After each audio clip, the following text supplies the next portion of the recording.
अगले हफ्ते खुलने वाला है, अब तक का सबसे बड़ा आईपीओ। अनिल जी, तैयार हैं इसके लिए?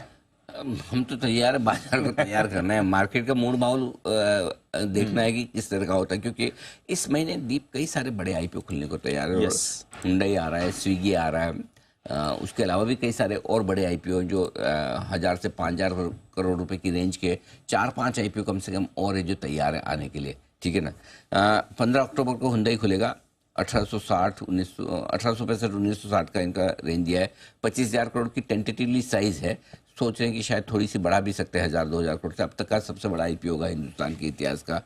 अब ये आईपीओ एक साथ आ रहे हैं अक्टूबर के महीने में, लिक्विडिटी पर असर तो पड़ेगा। देखो, पैसा तो इनको लेके जाना है। अभी भी कई सारे प्रोमोटर्स अपनी स्टेक बेचने को तैयार बैठे हैं, इनसाइडर्स थोड़े बेच रहे हैं, पी फंड्स बेच रहे हैं, आईपीओ आ रहा है।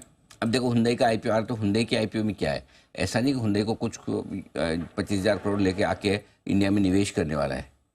वो प्योरली ऑफर फॉर सेल है पूरा का पूरा, प्रमोटर एनकैश कर रहे हैं।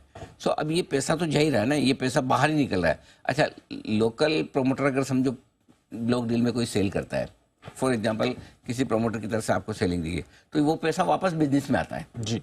या अगर वो उसने पर्सनल कैपेसिटी में बेचा तो फैमिली ऑफिस बना के वापस मार्केट में लगाएगा, इधर उधर लगाएगा, घर में बैंक बैलेंस तो नहीं रखेगा। करेक्ट। तो वो लिक्विड, अब हुंडई जिस आईपीओ 25,000 करोड़ का निकल रहा है, तो उस पूरा सिस्टम से पैसा बाहर निकल के कोरिया जा रहा है। हाँ, आप समझ रहे हो, ये भी है जी। तो ये लिक्विडिटी पे असर तो डालेंगे। और आमतौर पर बाजार की अब तक की टेंडेंसी और ट्रेंड ये रहा है, जब जब भी बड़े आईपीओ बाजार को हिट करते हैं, मार्केट ढीला तो एक होता बार है। के लिए तो होता है। चाहे वो रिलायंस पावर का रहा हो, चाहे एलआईसी का रहा हो, चाहे अब हुंडई का हो, मार्केट थोड़ा ढीला तो करता है।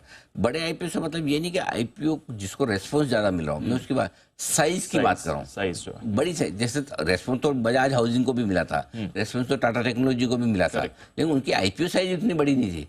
ये बड़ी साइज का आईपीओ, और वो भी पूरा का पूरा पैसा वापस सिस्टम में नहीं आ रहा, बाहर जा रहा है।